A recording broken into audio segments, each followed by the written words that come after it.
And at the end of the day, the thing is, manned space flight, kind of awesome, kind of wish I could be part of it, but there isn't the budget in the world right now to do it right. We want to learn, we want to explore, we want to do science, and we have to use robots to do that. Hold on. I'm sorry. Should I just calm down? No, bring it on, Dr. T. Here's the pros. Testify. Plus, we got questions. Tell the truth.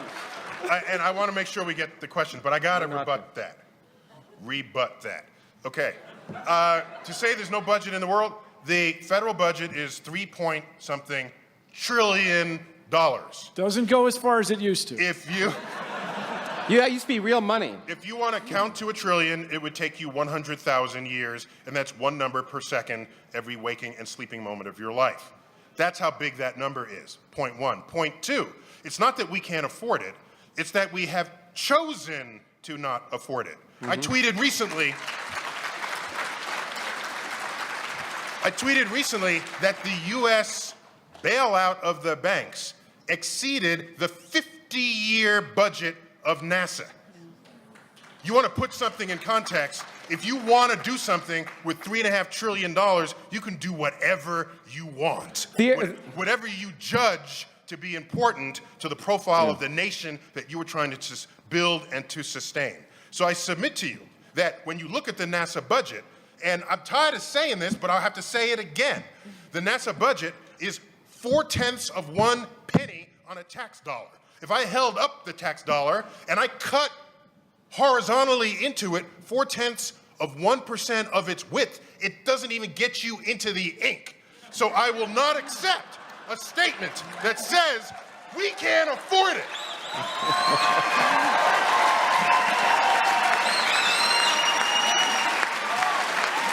I gotta say, that's Dr. T.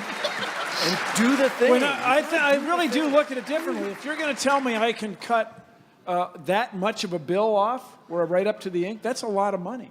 I mean, to me, if you gave me the budget's being slashed from 19 to 18.7 now to 16 point something. Yeah. If you gave me $16.9 billion, I should be able to do something. Really, I should be able to get something done.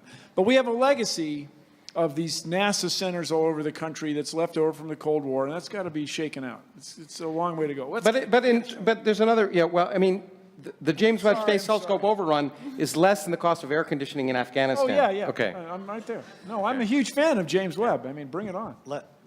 Yes.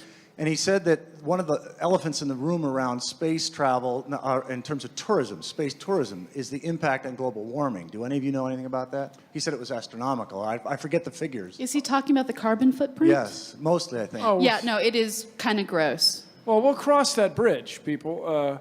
And climate change, is the biggest problem. And so when you look at the Earth from space, I submit you are going to make discoveries about climate change that you wouldn't make. But we're cutting looking at Earth from space. That's the problem. We've also cut the missions that are going to look at Earth from space to probe climate change. What's the carbon footprint on a hydrogen-oxygen fuel tank? It's the fuel tank isn't the thing. It's hauling the fuel there, cooling the... Cooling it down. It may be making the tank. Petroleum products that maintain the refrigerator and all that stuff. It's like your pumps. Prius is made of plastic, and that's a problem. And they're solid rocket. But we got to get questions. And the solid rockets.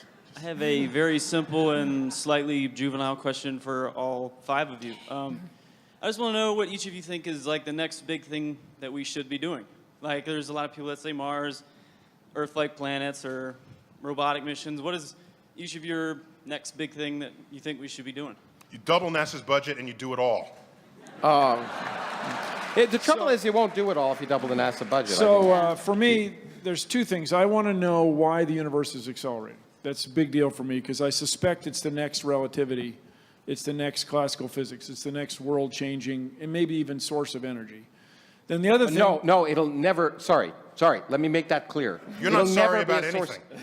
It won't be? Except being here. No, anyway, no, it won't be. It can't be a source of energy. Please don't say that. You're going to encourage lots of crackpots. It is not a source of energy. It's the energy of empty space. If the energy of empty space could get any lower by working, then it wouldn't have energy. It's not a source of energy. Please don't tell people. We will never break the sound barrier. Yeah, exactly. We will never...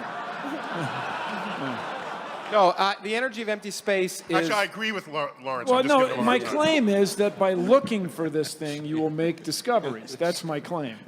Then the other thing that I'd like to specifically do, I'd like to send the right instrument to some gully on Mars where there's a underground, undersand glacier oozing super salty water off the wall on a summer day, and look for fossil Mars probes. Yeah. And stranger yet, crazier yet, something that's still alive.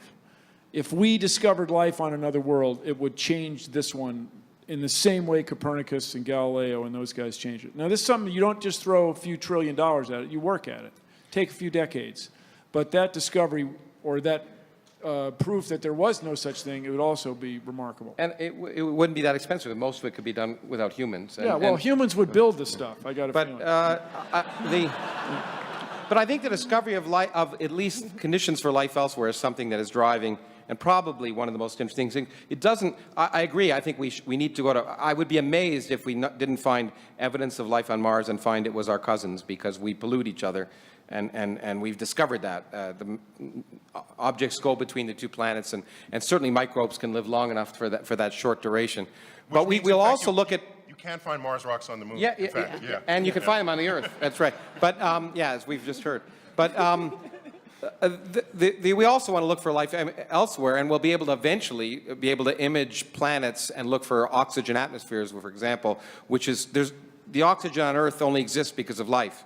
There was no free oxygen on Earth before life. So that would be a wonderful, wonderful probe. As one of the people who helped discover the energy of empty space, I'm fascinated by it, but I actually think, unfortunately, that's going to be it's unlikely that we're going to learn much about that in the lifetime of anyone in this room experimentally. It's just a problem, and I could go into it, that's very, very, it's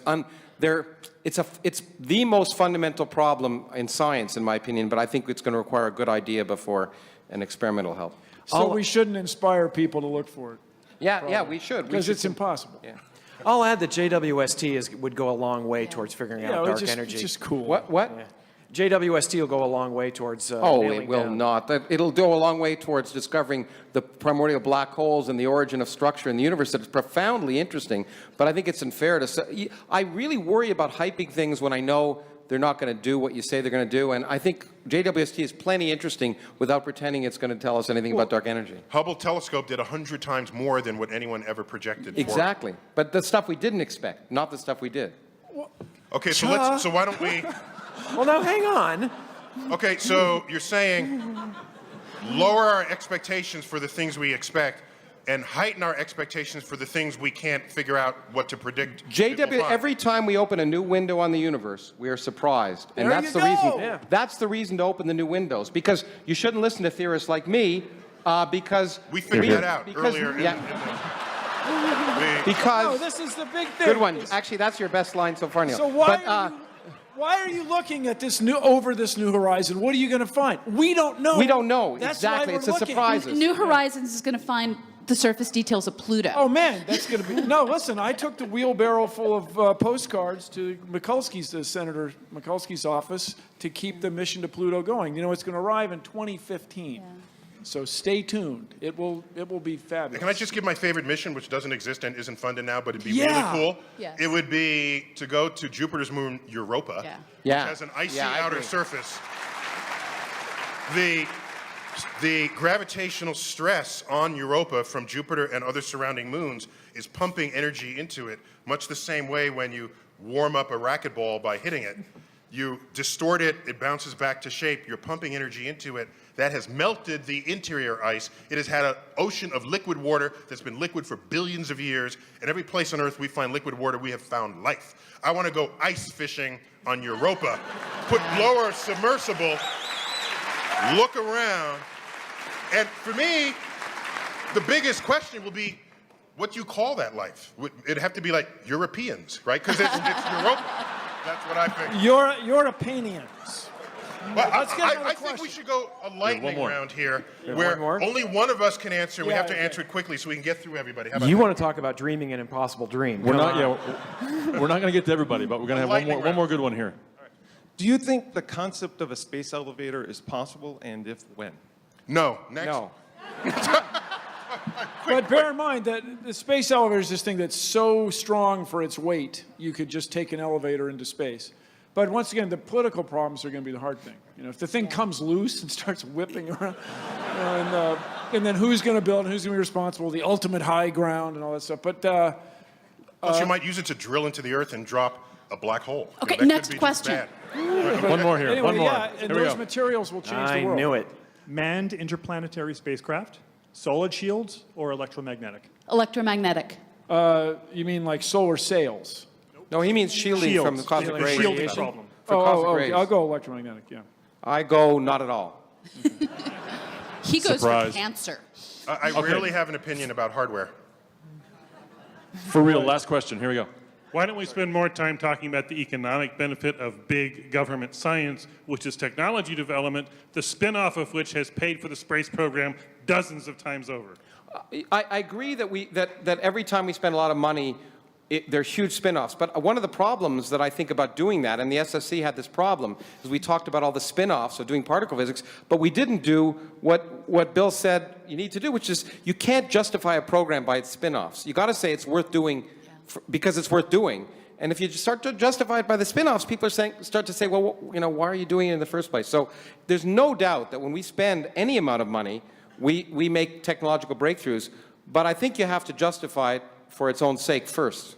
I would claim that if all you did was say we're going to innovate technologically as one pathway towards economic growth, and the other pathway would be we're going to Mars, who's coming?